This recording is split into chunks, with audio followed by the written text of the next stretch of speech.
네, 안녕하십니까. 토무룩입니다. 날씨가 무지하게 덥네요. 진짜 내일 우리 가족들이랑 캠핑 가기로 했는데 괜히 이 날씨에 캠핑을 잡았나 좀 걱정이 되긴 합니다. 이미 결정된 일이니까 가서 재밌게 놀다 와야겠죠. 그 전에 이제 먼저 영상부터 좀 하나 찍고 편집해놓고 그렇게 올려놓고 가려고 합니다. 차를 좋아하시는 분들이라면, 저처럼 말이죠, 차를 좋아하시는 분들이라면 아마 미드십 스포츠카에 대한 로망 같은 것이 있을 거예요. 람보르기니, 포르쉐, 페라리, 꿈에 그리는 그런 자동차들이죠.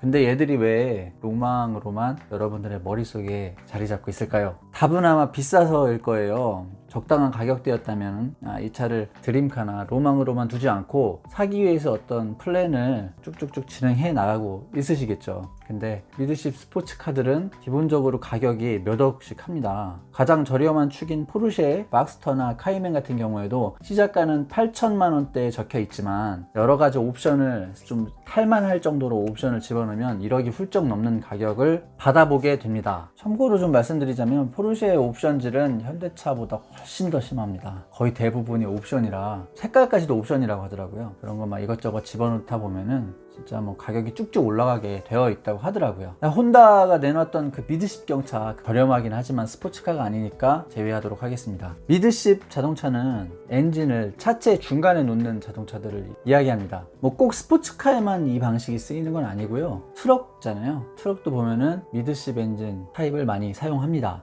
자동차에서 가장 무거운 게 엔진이거든요. 이 무거운 엔진을 차의 중간에 놓다 보니까 차량의 무게중심이 가운데에 맞출 수가 있겠죠. 그리고 전후 밸런스, 좌우 밸런스를 맞추기가 좀 용이합니다. 그러다 보니까 스포츠 주행에 아주 적합한 주행 성능을 만드는데 유리하고요. 대신에 엔진이 전방에서 이제 바람을 맞고 달리는 것이 아니라, 그러니까 운전석 뒤쪽에 있기 때문에 냉각 부분에서 좀 취약하겠죠. 그리고 실내 공간의 확보 면에서도 불리합니다. 그렇기 때문에 일반형 세단 모델에는 좀 사용이 안 돼요. 달리기를 위한 자동차에 사용이 됩니다. 그리고 또 이제 엔진이 가운데 있다 보니까 그거에 맞춰서 디자인을 이렇게 꾸미는데 이 디자인이 굉장히 멋있죠. 카마니아의 가슴에 불을 붙이기에는 아주 적합한 디자인을 하고 있습니다. 제가 이렇게 미드십 스포츠카에 대해서 장황하게 말씀드린 이유는요, 이번 영상에서 다뤄볼 자동차가 바로 미드십 스포츠카이기 때문입니다. 쉐보레 콜벳 8세대가 바로 그 주인공인데요. 원래 콜벳 같은 경우에 전작까지는 엔진이 앞쪽에 있었어요. 이번에 이제 그 가운데로 옮겨왔는데, 그런 의미에서 8세대 콜벳은 8세대이기도 하지만 최초의 콜벳이기도 합니다.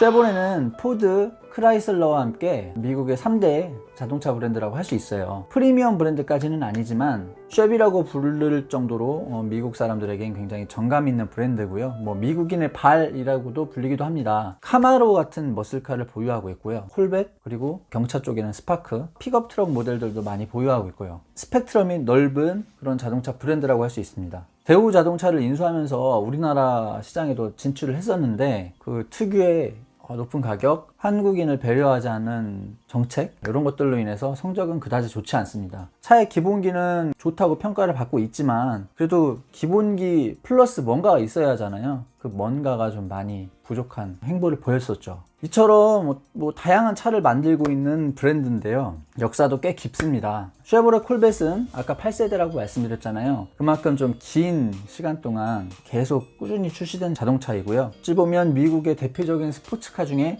하나라고 볼 수 있습니다. 제가 이 콜벳을 계속 보고 있거든요. 아까도 말씀드렸듯이 이번 차는 미드십 엔진이 최초로 적용된 차이기 때문입니다. 엔진이 위치가 바뀌면서 디자인이 굉장히 큰 폭으로 변화를 했거든요. 원래 쉐보레 콜벳은 철갑 가오리 디자인이라는 디자인 정체성이 있어요. 그 정체성을 해치지 않으면서 최대한 미드십에 맞게 멋지게 디자인된 모습이 특징입니다. 전작보다는 직선을 굉장히 많이 사용했어요. 전면부를 보면은 쭉쭉 뻗어나간 느낌입니다. 동글동글했던 이전 세대들보다 공격적인 모습을 갖추고 있습니다. 전작보다는 페라리 등 유럽에서 나오는 고가의 스포츠카들과 닮아있는 모습이에요. 페라리는 5억 막 이러잖아요. 5억, 6억. 그런 거 살 수 없는 사람들은 이 차를 사는 것도 괜찮을 것 같아요. 이따 가격을 말씀드리겠지만 미드십 자동차가 이 정도 가격이라니 깜짝 놀라는 가격이거든요.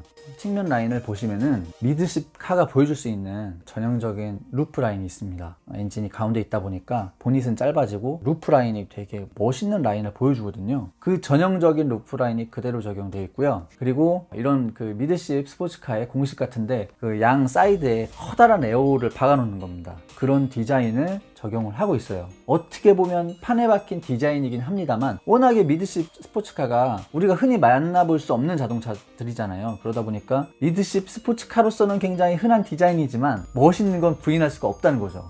볼륨감도 엄청나고요. 쉐보레 콜벳 8세대는 오픈이 가능한 루프인데 하드탑입니다. 후방으로 넘어가 보자면은 직선을 이용한 날렵한 모습이었잖아요, 전방이. 그 전방에 비해 후방은 직선 배열도 단정하게 착착착 잘 되어 있어서 굉장히 진중한 느낌이고요. 테일램프 같은 경우에는 너무 얇지도 않고 두껍지도 않은 샤프해 보이는 그 적당한 두께를 찾은 것 같아요. 개인적으로는 굉장히 마음에 듭니다. 대신에 이제 머플러 팁이 성향에 비해서는 심플합니다. 조금 더 화려했으면 어땠을까 하는 그런 느낌도 들어요. 미드십 자동차에 보통 보면 트렁크가 없거든요. 근데 이 차는 골프백 2개가 들어갈 정도의 트렁크 공간이 나옵니다. 물론 이제 탑을 열면 그 탑이 이쪽에 이렇게 접혀져서 들어가기 때문에 트렁크 공간이 없어지긴 하는데 탑이 닫혀 있는 상태에서는 그 정도의 트렁크 공간이 나온다는 거예요.